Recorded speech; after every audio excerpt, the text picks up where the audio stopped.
Muchísimas gracias por continuar con nosotros aquí en Sin Censura Televisión. Ya le cambiaron a Vicente Serrano. No vaya usted a pensar que de repente hicimos una sustitución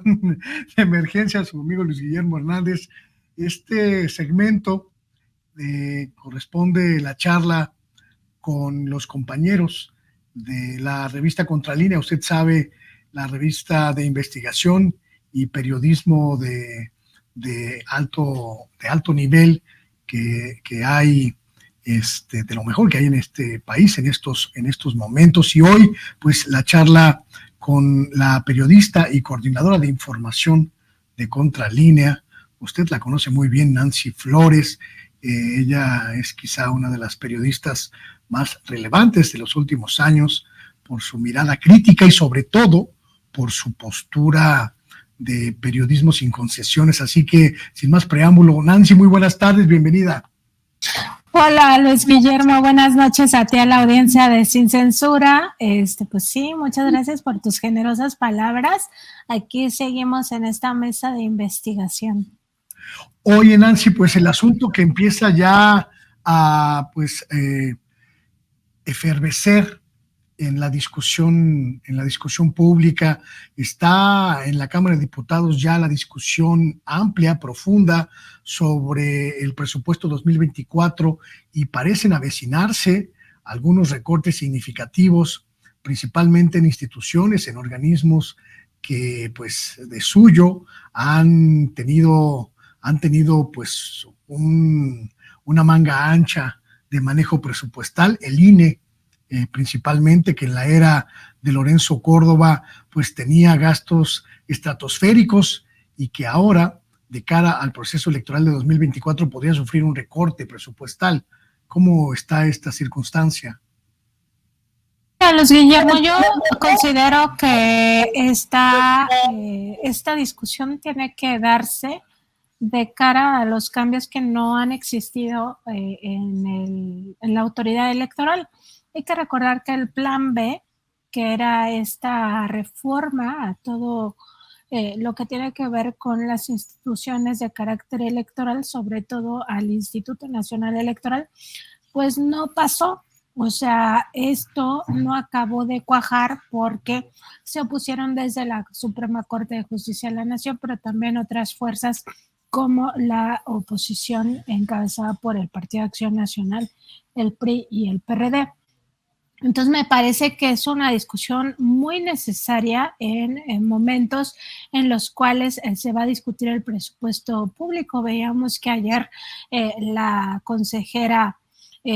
presidenta del INE, Guadalupe Tadei, pues asistía a la Junta de Coordinación Política y se reunía precisamente con los coordinadores parlamentarios para tratar este tema del presupuesto de egresos, y ella, pues un poco su postura es en el sentido de que no se les quite ni un peso a los más de 37 mil millones que están solicitando. Sin embargo, me parece que hay del lado de Movimiento Regeneración Nacional y el Movimiento de Cuarta Transformación, que también acompañan el Partido Verde y el Partido del Trabajo,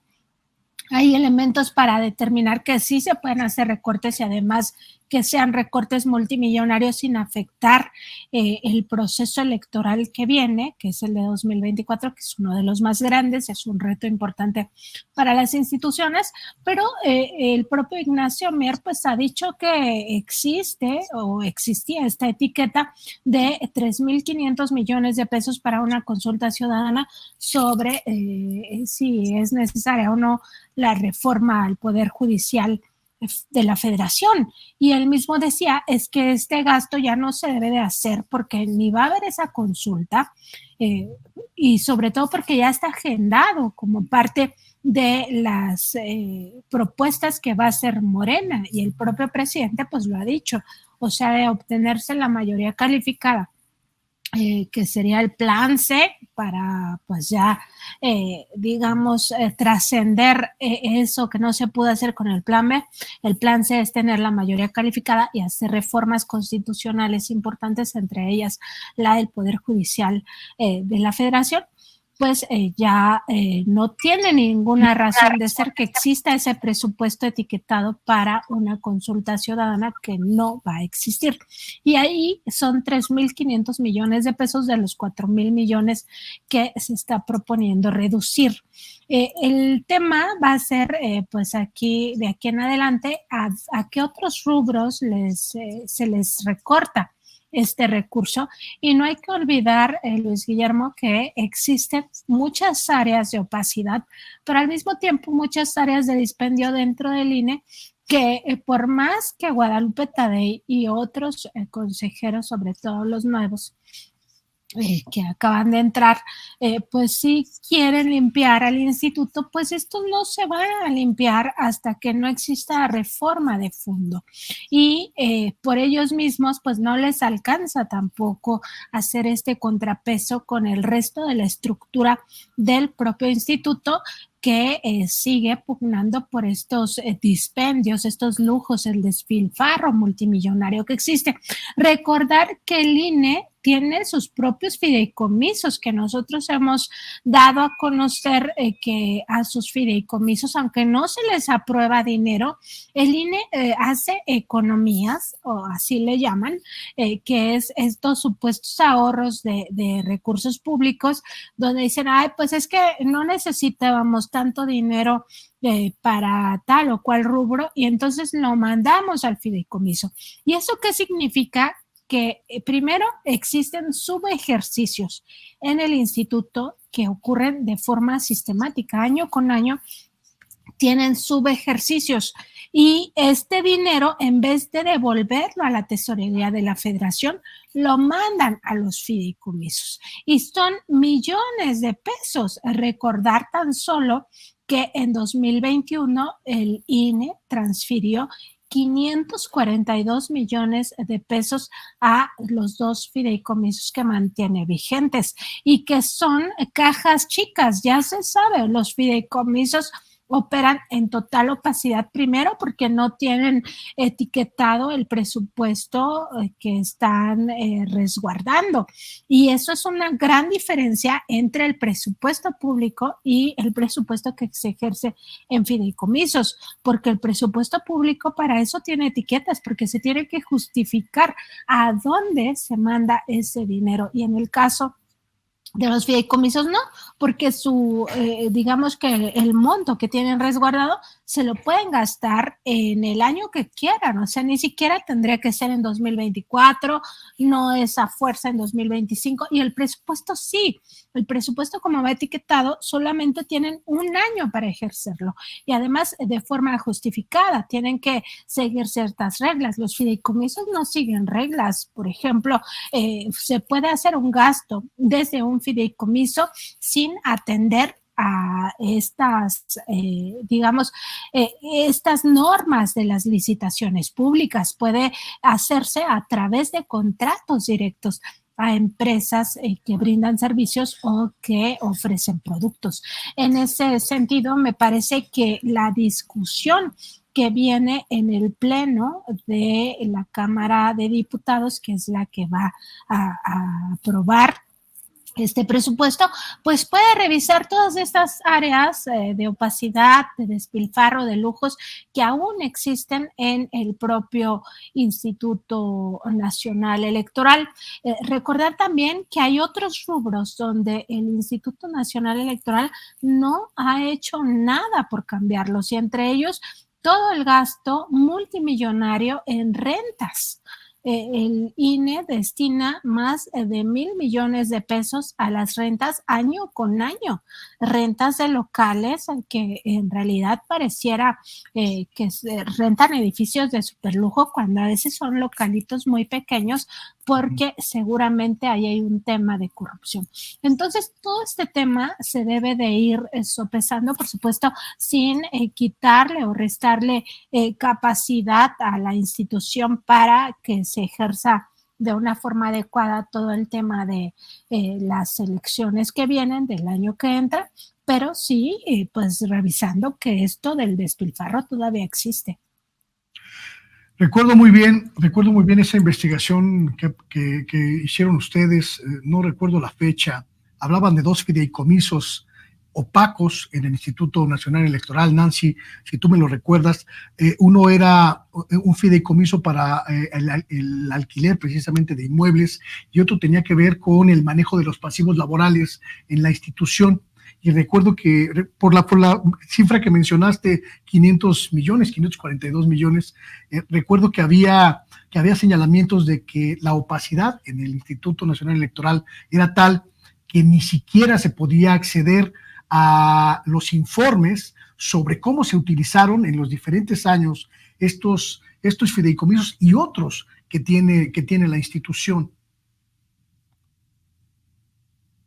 Contigo en el sentido de que esto todavía no se transparenta y no se va a transparentar porque así operan los fideicomisos de cualquier institución pública o privada. Los fideicomisos, de hecho hay que recordarlo, están protegidos por el secreto fiduciario. ¿Y esto qué significa? Que es incluso difícil para la propia Auditoría Superior de la Federación entrar a las finanzas de los fideicomisos. Se ha hecho mucho esfuerzo por tratar de transparentarlos porque no sea una caja chica del gobierno, de las instituciones, en este caso autónomas, como es el propio INE. Parte de ese esfuerzo que se hizo, recuerdo desde como por allá por el año 2002, 2003, que surgió justamente una denuncia muy importante de Dolores Padierna, de que estos fideicomisos servían en realidad para robarse el dinero, y eran más de 500 fideicomisos que existían en la Administración Pública Federal. Pues lo que se empezó a hacer es un reporte que se emite a la Secretaría de Hacienda, es un reporte trimestral, pero ese tampoco acaba siendo transparente el uso de recursos. Y en el caso del INE específicamente, pues tienen un fondo para el cumplimiento del programa de infraestructura inmobiliaria y para la atención ciudadana y mejoramiento de módulos del INE, así como tú decías, o sea, es un fideicomiso que se ha hecho supuestamente para tener en orden todo el tema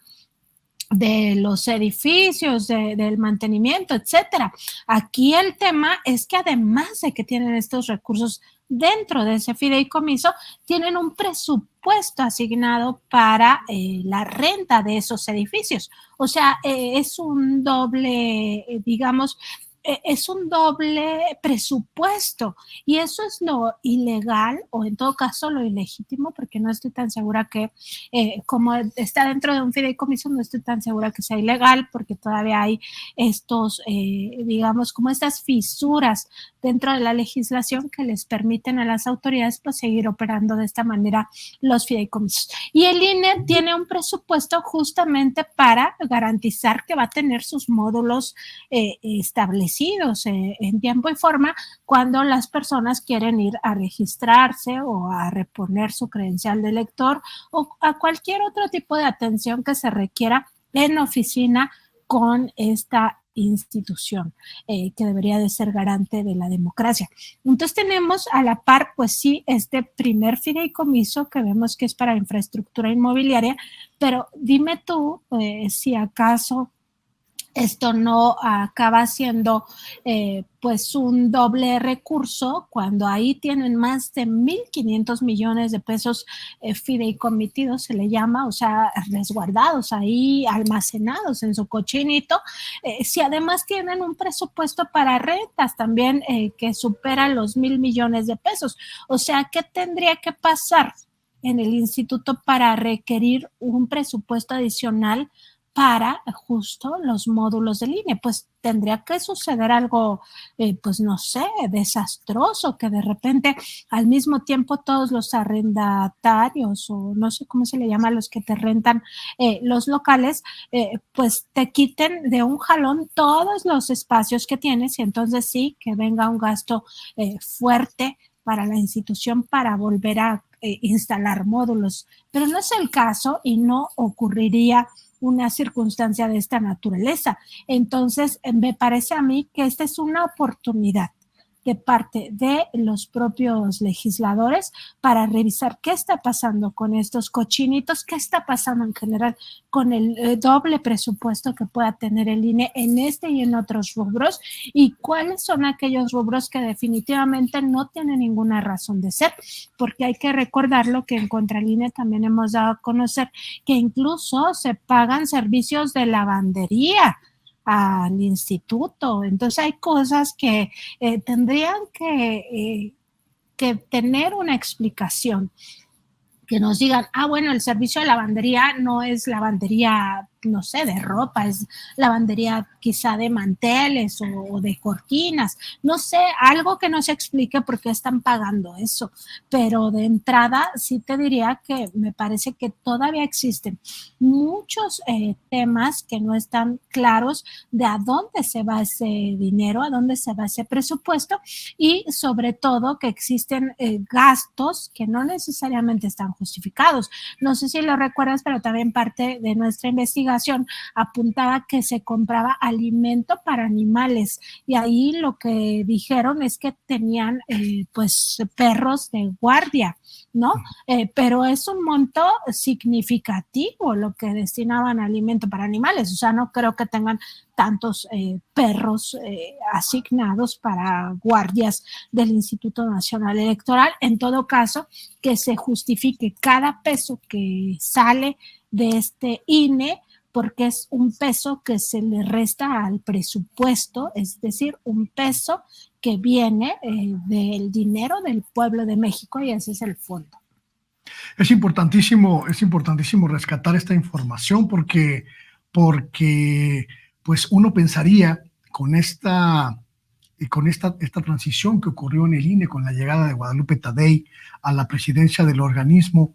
y el ofrecimiento de la propia presidenta, la nueva presidenta del Consejo General del INE, de acabar con el dispendio y someterse finalmente, después de prácticamente una década de resistencia, a pues la imposición de eliminar los altísimos costos presupuestales que supone la actividad del INE, pues que habría cambiado la lógica. Mire, si usted está viendo en su pantalla, en su teléfono celular o en su tableta, busque en la revista contralinea.com.mx este reportaje del que estamos hablando, Nancy y yo, se llama Cochinitos del INE. Yo no diría cochinitos, Nancy, diría cochinotes, cerdos inmensos y descomunales, porque como bien señalas, pues es una práctica común en el instituto. Y la pregunta, ¿esta nueva presidencia no cambió ni mínimamente esta lógica de gasto? En el presupuesto que presenta el Instituto Nacional Electoral para 2024 no hay ni un atisbo de mesura presupuestal. Yo creo que sí, o sea, de hecho yo creo que parte de lo que del compromiso que ha asumido Guadalupe Tadei es ir recortando estos gastos, y no sé si lo recuerdas también, Luis Guillermo, pero Guadalupe Tadei, a diferencia de los otros consejeros y consejeras que venían de la época de Lorenzo Córdoba, una de sus primeras acciones fue ganar menos de lo que gana el presidente de la República. Sin embargo, existe una inercia de toda la institución que no es fácil cambiar solo con la llegada de 4 nuevos consejeros y consejeras. O sea, eso no es tan simple, porque requiere, digamos que cirugía mayor, o sea, como tú dices, al final acaban siendo cochinotes o un cochinero en realidad, ¿no? Entonces acaba, digamos que lo que hace falta es una reestructura muy mayor al instituto, y en ese contexto, pues una sola persona, por muy presidenta, consejera, presidenta que sea de esta institución, no le alcanza. O sea, no le alcanza, y a mí me parece que también parte de esta inercia presupuestal, de no ver una reducción real, tiene que ver con el hecho de quién está al frente de justamente estimar los gastos del instituto, y no fue Guadalupe Tadei, en realidad fue Carla Humphrey la que tiene esta misión dentro del instituto, y Carla Humphrey viene, a pesar de que es una consejera que viene de los cambios que se dan dentro o como parte de la Cuarta Transformación, en realidad embonó muy bien junto con otros consejeros que venían de la época de Lorenzo Córdoba, es decir, con esta inercia de dispendio, de pues lujos, de seguir exprimiendo y tratando de justificar el hecho de que haya pues una institución rica con un pueblo pobre. Yo recuerdo que a Carla Humphrey, incluso cuando yo la entrevisté, fue previo a que asumiera esa responsabilidad, de hecho previo a que la eligieran, y ella no quería responder esta parte, o sea, si ella iba a formar parte de la austeridad republicana, y decía, pues en su momento lo vamos a discutir, y una vez que asume el cargo como consejera, pues ella dice, es que los consejeros tenemos que pagar el gas, tenemos que pagar la renta, y tratando de justificar lo injustificable, que es ganar una millonada a costa del dinero del pueblo. Entonces, parte de esta inercia también corresponde al hecho de a quién le encargan la responsabilidad de delinear el presupuesto de egresos de esta institución. Y si ahí no cambia esta visión, si quien está al frente de esta responsabilidad trae este chip de que los servidores públicos deben de vivir como jeques, de que deben ganar la millonada y que además deben de tener estas tarjetas de crédito tipo empresariales, pero que en realidad se les dan para sus gastos de representación, y entonces ir a los restaurantes de lujo y tomar vino a costa del erario y unas grandes comilones, pues va a ser muy difícil romper esta inercia sin esa cirugía mayor. De ahí la importancia del plan C. O sea, el plan C no solo es para reformar al Poder Judicial, para democratizar a la Suprema Corte de Justicia de la Nación, al propio Consejo de la Judicatura, y que los jueces, magistrados y ministros ya no cometan dispendios. El plan C es para impactar muchas áreas, entre ellas el origen, que es ese plan B que no se pudo se pudo aterrizar en lo que va de este sexenio, y que tiene que ver con las instituciones de carácter electoral. Primero, que dejen de estar capturadas por funcionarios cercanos a corrientes políticas como el Calderonato, ¿no? Ya lo vimos en el Tribunal Electoral, pues está Reyes Rodríguez Mondragón, un calderonista, coordinador de asesores de la Secretaría Particular del presidente Felipe Calderón. En 2011 está tomado ese tribunal por este personaje, ¿no? Desde su presidencia. Entonces, además de rescatar estas instituciones que no estén tomadas por grupos de intereses creados, es también al mismo tiempo hacerles cirugía mayor en sus gastos del presupuesto público, en sus gastos que tienen y que impactan directamente con la bolsa del pueblo de México, y al mismo tiempo pues cambiar, sustituir toda la estructura y cosas que están mal o que no se justifican, pues quitarlas. Entonces, por una parte viene esa, digamos, esa ruta del plan C, pero antes de que se dé, pues viene la discusión del presupuesto de egresos, que de acuerdo con los tiempos legislativos quedaría más tardar el 15 de noviembre de este mismo año, y ahí es donde me parece se tiene una oportunidad para recortarles todo este dispendio que aún permanece. Vienen prácticamente, estimadísima Nancy, 60 días de discusión, de presiones, y quizá la que concentrará la mayor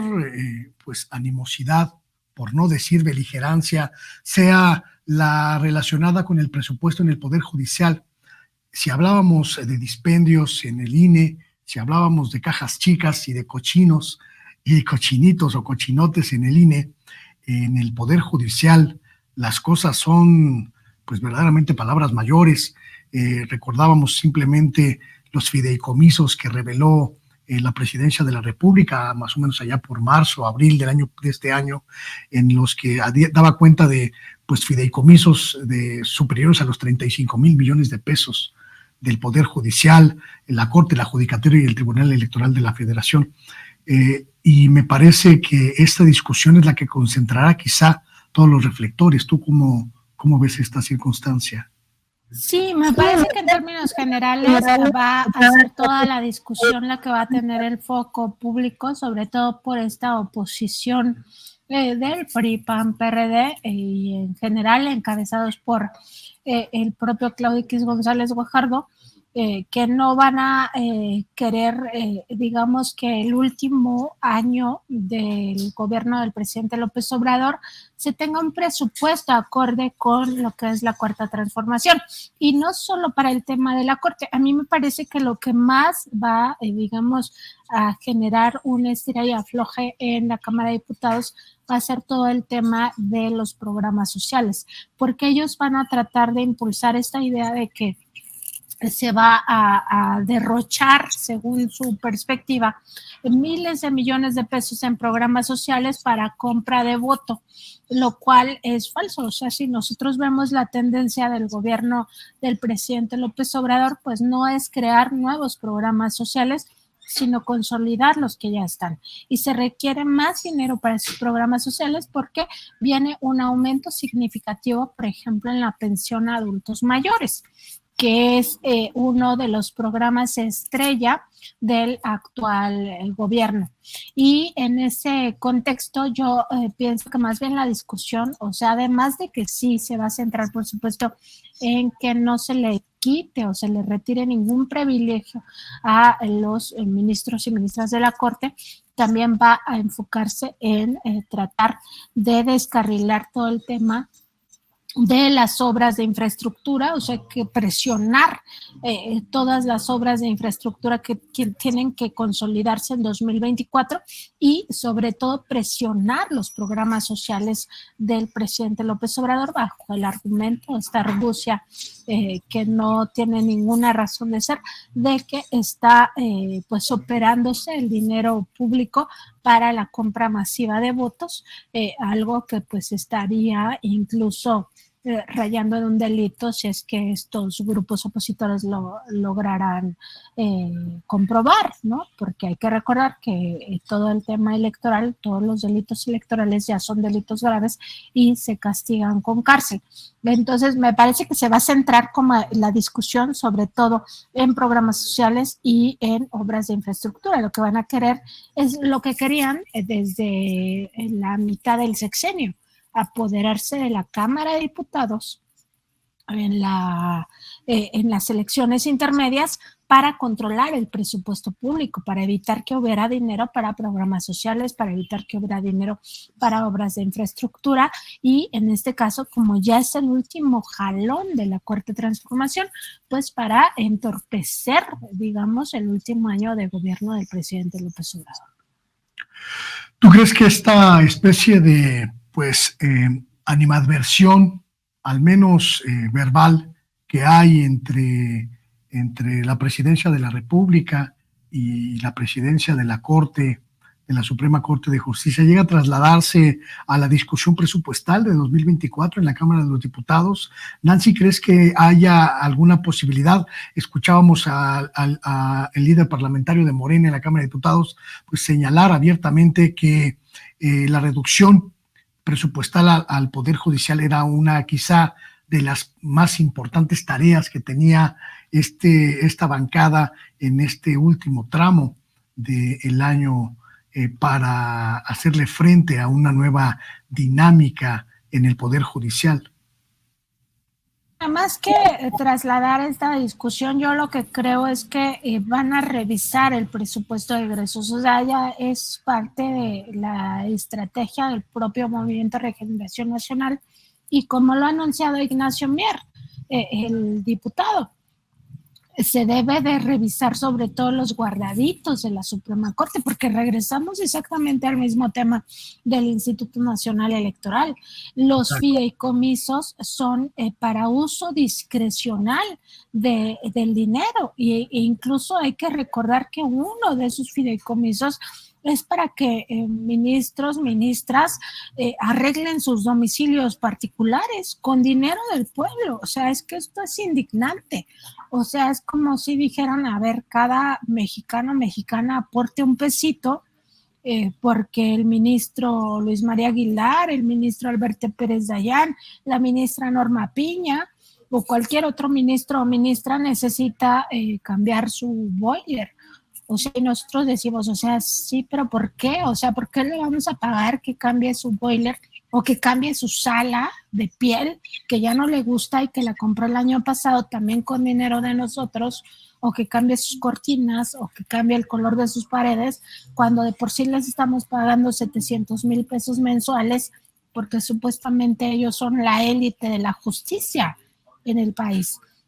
Entonces, más que la discusión, digamos, en el terreno de lo político, me parece que la discusión sí tiene que ser en la Cámara de Diputados sobre el dinero que no está justificado y que se gasta sistemáticamente la Suprema Corte de Justicia de la Nación. Y en ese sentido, me parece que es muy importante recordar que el propio Ricardo Monreal descubrió o hizo públicos esta lista de los 40 privilegios que tienen los ministros y ministras de la Suprema Corte de Justicia de la Nación. Esto lo exhibió también el propio presidente López Obrador, en donde pues no solo está el tema pues de sus salarios, que son exorbitantes, que son insultantes para un pueblo empobrecido como el pueblo mexicano, porque así lo dejaron con estos 30 años de neoliberalismo, sino además otros temas, como por ejemplo que nosotros les paguemos el celular a ellos, a sus familiares, o las vacaciones, ¿no? En México, en el extranjero, los viajes al extranjero para ellos y su familia nuclear, o todo el tema del internet en sus casas, o esto de cambiar su mobiliario, o remodelar por completo su mansión. O sea, ¿por qué? ¿Por qué los mexicanos vamos a seguir pagando esto? No tiene ningún sentido. Y en ese contexto me parece a mí que la discusión de la Cámara de Diputados debe regirse por este tema de austeridad, y que sí es muy importante, incluso si no alcanzara para el plan C, sí empezarles a limitar el uso de recursos públicos a los ministros y ministras y en general a todo el Poder Judicial. ¿No crees que la reacción de, pues de los grupos de poder dentro y fuera del Poder Judicial, porque prácticamente son los mismos que operan desde las estructuras institucionales y también fuera de ellas, tengan una reacción pues feroz, agresiva, en contra de la Cuarta Transformación, si se llega a concretar esta reducción presupuestal en el Poder Judicial? Sí, o sea, de hecho yo creo que eso ya ha estado pasando, pero en términos generales, incluso si no hubiera reducción. O sea, parte de lo que vimos recientemente con el ministro Luis María Aguilar, que intentó a través de un proyecto de sentencia separar del cargo al presidente López Obrador y además consignarlo a las autoridades, porque supuestamente ese análisis que hizo Luis María Aguilar, el presidente López Obrador habría desacatado una resolución judicial, pues forma parte de toda esa cadena de ilegalidades en las que está incurriendo la Suprema Corte de Justicia de la Nación, particularmente los ministros y ministras opositores al cambio, a la transformación, que ya están muy identificados, y que encabeza pues Norma Piña. O sea, los cambios son muy radicales entre la presidencia del ministro Arturo Saldívar y la presidencia de la ministra Norma Piña. Me parece a mí que es muy claro que desde que entra Norma Piña en enero pasado, y un poco desde antes, desde que empezó toda la discusión en torno a Yasmín Esquivel y esta lucha de poder al interior del propio Poder Judicial de la Federación, impulsada desde fuera por actores muy identificados, muy relacionados con Claudio X González Guajardo,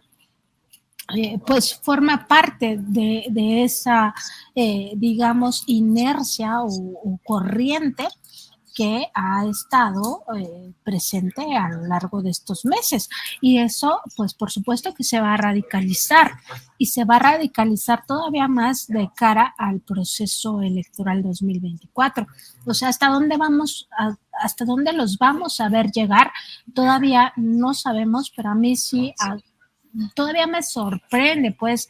que se atrevan, por ejemplo, a presentar proyectos como esto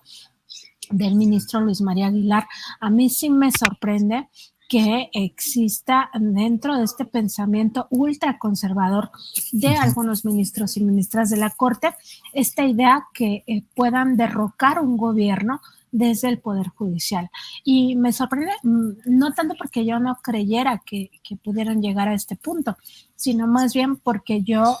pensaba que no se iban a atrever en un contexto en el cual el presidente tiene un respaldo impresionante del pueblo de México. Estamos hablando que su popularidad está entre el 65 y 80%, dependiendo de quién haga la medición y qué intereses tenga. Entonces, creo que la Suprema Corte, por supuesto que va a dar patadas de ahogado, y por supuesto que no va a permitir que les toquen ahora sí que el dinero, ¿no? Así que ni con el pétalo de una rosa les toquen el dinero, porque ahí sí que enloquecen. Y esto que está planteando, me parece a mí, Ignacio Mier, es muy claro en el sentido de decir, se les va a quitar los fideicomisos que no tengan que ver con la función judicial, que no tengan ningún impacto dentro de sus funciones. Y eso es muy legítimo. O sea, el pueblo de México no tiene por qué pagar cosas que no tengan que ver con lo judicial. Si ya de por sí se les paga y no hacen nada por generar justicia, pues menos aún si además parte del dinero en realidad ni siquiera fomenta la justicia. Una de las grandes problemáticas de estos meses, de estos últimos meses de la Cuarta Transformación, será precisamente la forma en la que pues dirime sus diferencias con el Poder Judicial, pero sobre todo la forma en la que blinda los programas sociales, los proyectos que en términos de obra pública están todavía inconclusos o próximos a finalizar. Y también, Nancy, la posibilidad de enfrentar todavía un buen cúmulo de demandas, un buen cúmulo de procedimientos judiciales, principalmente amparos y reclamaciones de suspensión de obra que están pendientes. ¿Tú crees que en esta dinámica de enfrentamientos pues el poder judicial le dé una estocada al gobierno del presidente López Obrador a través de sus aliados en el sector privado? Pienso, por ejemplo, en este despacho de Claudio X González, el despacho de litigio estratégico que ha encabezado pues la andanada judicial contra el gobierno de López Obrador. Pienso en los abogados alrededor de las instituciones pues vigilantes del presupuesto público que tienen recursos internacionales como el INCO y este tipo de organismos. ¿Crees que esto sea pues una especie de guerra judicial abierta en el último tramo del presidente López Obrador? Sí, o sea, no veo por qué ellos vayan a cambiar su estrategia de cara justo a un momento crucial para el país. O sea, ellos saben de entrada que tienen perdida la presidencia de la República, o sea, porque no les alcanza su mercadotecnia y todo esto que están impulsando de las campañas donde van a tratar de posicionar esta idea muy fuerte como si el pueblo fuera estúpido, de que Xóchitl Gálvez es la chaira y Claudia Sheinbaum es la fifí, y que Xóchitl Gálvez viene de abajo y vendió gelatinas y se ha esforzado mucho por ser quien es, que no sé quién es, pero bueno, según su propia mercadotecnia pues nos van a decir algo, ¿no? Pero todo esto no les va a alcanzar para ganar la presidencia. Entonces lo que van a querer es justamente dinamitar otras, digamos, otras áreas que impacten directamente en las preferencias electorales. Entonces, parte de la estrategia, yo creo que ya está muy claro cómo la fueron orquestando. Primero, hay que recordar que en 2019 pues hicieron este engendro del No Más Derroche, que era un colectivo que se dedicó a litigar contra las principales obras al inicio. Y este colectivo No Más Derroche estaba encabezado por Mexicanos contra la Corrupción e Impunidad, cuando Claudia X González Guajardo todavía la presidía formalmente. Ahora podemos decir que sigue con sus tentáculos ahí adentro, pero ya no de forma oficial. Y estaban metidos otras organizaciones relacionadas con la derecha, ¿no? Esto que ellos mismos se han dado o se han autonombrado como la sociedad civil organizada y los que deben demandar en este país, que son la sociedad civil organizada. Entonces tenían esta estrategia muy clara de que ellos iban a litigar todo el sexenio, todas las obras, porque eso además ni siquiera es nuevo, ni siquiera es propio del ambiente político mexicano. Eso es algo que se ha ensayado en otros países, que se le conoce como el lawfare, con este concepto agringado, pero que en realidad se refiere a una guerra en lo judicial, una guerra legaloide, y ellos tenían pues este colectivo donde también participaba la Coparmex, Gustavo de Hoyos concretamente, ¿no? Entonces Claudia X González Guajardo y Gustavo de Hoyos en esta estrategia,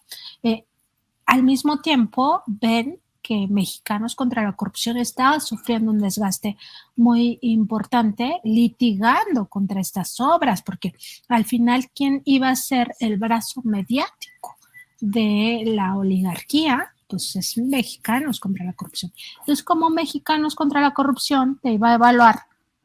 que una obra fracasó cuando Mexicanos contra la Corrupción estaba litigando contra esa obra? Entonces vieron pues que no podían,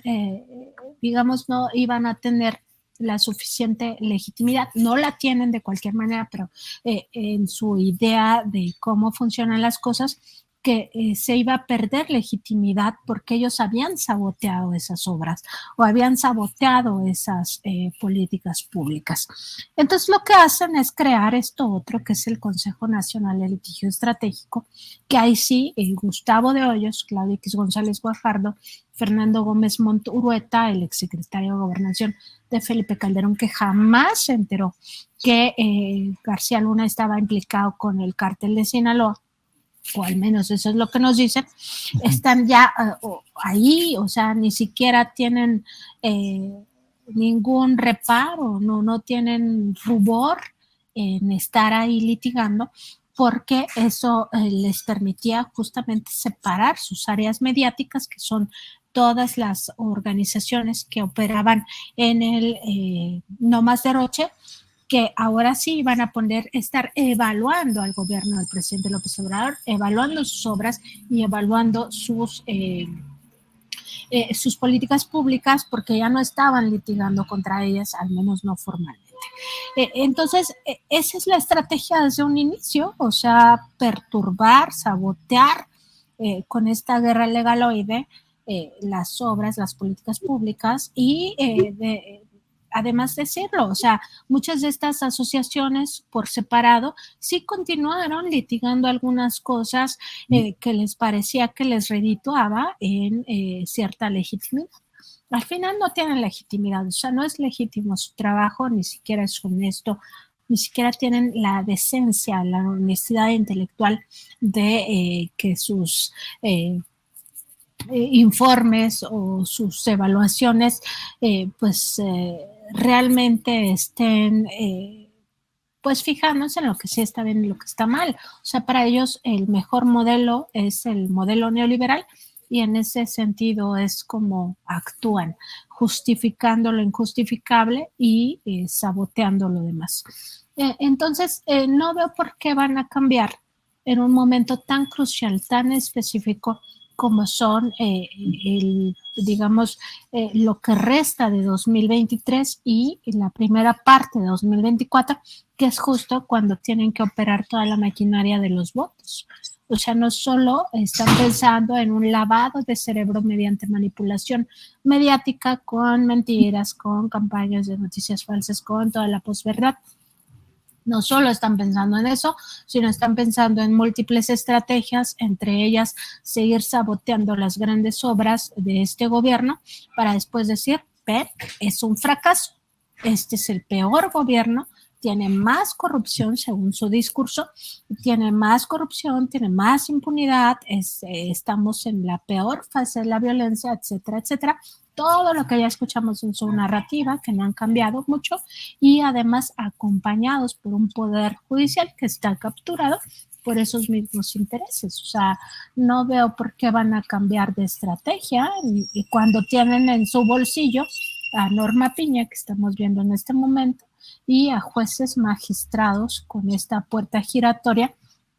que además les permite estar liberando delincuentes de cuello blanco al mismo tiempo que liberan delincuentes del crimen organizado y generan violencia desde esta impunidad atroz y toda la culpa echándosela al gobierno del presidente López Obrador. Estimadísima Nancy, para cerrar esta conversación, empieza lo que podríamos considerar la temporada grande para quienes cubrimos asuntos de política en México, la temporada electoral, la temporada de elección presidencial, que prácticamente nos va a tener ocupados de aquí a junio del año 2024, y supongo que ustedes en Contralínea ya están también pertrechando los instrumentos para lo que podría ser quizá la batalla electoral más importante, también la más sucia, habida cuenta de lo que comentas sobre el sector opositor que hayamos atestiguado. ¿Qué traen ustedes en la cartera para los próximos meses? ¿Qué panorama vislumbra Contralínea para los próximos meses en este sentido? Totalmente de acuerdo contigo en el sentido de que va a haber una suciedad terrible. O sea, estamos hablando que hay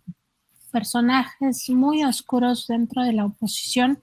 que están dispuestos a todo. O sea, el sabotaje no solo ha incluido pues esta vía legaloide, el sabotaje también puede llegar a otros niveles y ya ha sucedido, ¿no? Donde hay víctimas incluso mortales, porque para ellos la vida de las personas, sobre todo las personas humildes, pues no vale, no cuenta. Entonces, creo que sí viene una temporada de mucha suciedad, campañas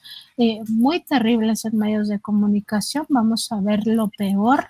de estos estrategas, de estos mercadólogos que van a intentar posicionar a como dé lugar a Xochitl Gálvez,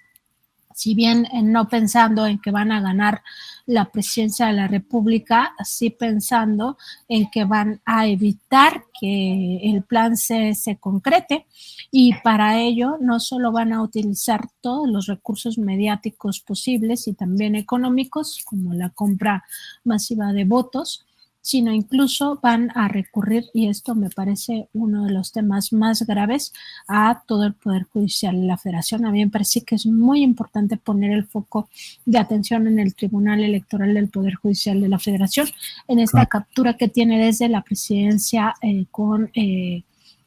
Reyes Rodríguez Mondragón, porque desde el propio Tribunal Electoral, desde el propio INE, no tienen ningún reparo, no tienen rubor, no digamos que ni siquiera se ruborizan. Es que de verdad me parece muy, muy grave cuando le cambian las palabras al presidente López Obrador para sancionarlo y que baje sus conferencias matutinas. O sea, ya definitivamente manipulando, tergiversando el discurso del primer mandatario, que es el jefe del Ejecutivo, o sea, el jefe del Estado mexicano. Ahí ni siquiera se ruborizan al modificarle las palabras, al tergiversar flagrantemente su discurso con tal de endilgarle esto de la violencia política de género, en defensa evidentemente de Xochitl Gálvez. Entonces, si con el jefe del Ejecutivo no tiene ningún reparo, no tienen ninguna, digamos,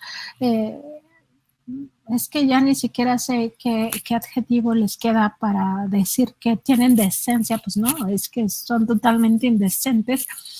Pues, ¿qué podemos esperar los demás en torno a nuestro voto si no es un robo desde las instituciones? Las instituciones, no hay que olvidarlo, operaron los fraudes electorales de 2006 y de 2012 para no irnos tan lejos. Y en las elecciones intermedias, tampoco hay que olvidarlo, operaron para que Morena perdiera curules y se quedara con una mayoría no calificada. Entonces, me parece a mí que van a estar operando en todas las áreas posibles estos personajes y, por supuesto, Contralínea, como muchos periodistas, vamos a estar listos para reportear todo esto, para desenmascarar a estos personajes, a estas instituciones que operan contra el pueblo de México, contra la voluntad de todas y todos. Y, por supuesto, para seguir, pues eso, respondiendo al interés de la sociedad, siempre pensando en que el periodismo es una herramienta para ejercer el derecho humano a la información de todas y todos, que esa información no es patrimonial de los medios de comunicación. Y, por supuesto, también siempre haciéndolo con responsabilidad social, con ética periodística, con esta independencia que siempre nos ha caracterizado y, por supuesto, con mucha honestidad en todo nuestro trabajo, incluso nuestras opiniones, que no nos dedicamos básicamente a la opinión, pero cuando vertimos nuestras opiniones, pues se hace con honestidad intelectual, y eso es lo que siempre van a encontrar en nosotros las audiencias. ¿Dónde puede seguir la gente a Contralínea, estimadísima Nancy? Sí, estamos en www.contralinea.com.mx, también estamos en Facebook, Twitter, Instagram, YouTube y TikTok como Contralínea, en Spotify, iVoox y Apple Podcast como Contralínea Audio, y en nuestros programas de lunes a viernes a las 10 de la mañana por nuestro canal de YouTube y también por Facebook, y a la 1 de la tarde, lunes, miércoles y viernes, nuestra mesa de contradebate también por estos mismos canales. Además, por supuesto, de esta mesa Contralínea sin censura de lunes a viernes a las 8 de la noche. Muchísimas gracias, estimadísima Nancy. Siempre es un placer platicar contigo, y más cuando lo hacemos a través de los espacios como este de Sin Censura Televisión. Te mando un saludo y te agradezco infinitamente la claridad de tus puntos de vista. Un saludo, Luis Guillermo, muchas gracias, y muchas gracias también a la audiencia de Sin Censura. Por aquí andaremos los próximos días, pues siempre tratando de aportar un grano de información, que eso es lo que hace mucha falta. Te mando un saludo. Hasta pronto. Ahí tiene usted a la compañera, la periodista Nancy Flores de Contralínea, que traen una agenda verdaderamente dura, muy, muy interesante. Y como dice la propia Nancy, pues lo que nos queda a los periodistas que estamos fuera de la lógica de los medios al servicio del viejo régimen, pues es apostarlo todo por explicar lo que está ocurriendo y lo que va a ocurrir. Ahora sí que agárrese, porque viene la montaña rusa, pero de bajada total de aquí a junio de 2024. Pero mire, ya la sabemos, ya la conocemos, y lo único que queda es agarrarse bien y divertirse en el viaje. Seguimos en Sin Censura Televisión. Mientras vamos a una pausa, le recuerdo que nos encuentra en los canales de YouTube que usted conoce y conoce muy, muy bien: Sin Censura TV, Sin Censura Presenta y Sin Censura Media, o Sin Censura Media, como usted le quiera decir. Y también, por supuesto, en las redes sociales de esta plataforma. Sin Censura TV, nuestra página en Facebook, en Instagram, Sin Censura Vicente Serrano, en Threads, Sin Censura Vicente Serrano, y en ex Twitter, @Vicente Serrano. Seguimos en la programación de Sin Censura Televisión Nocturno. No se vaya.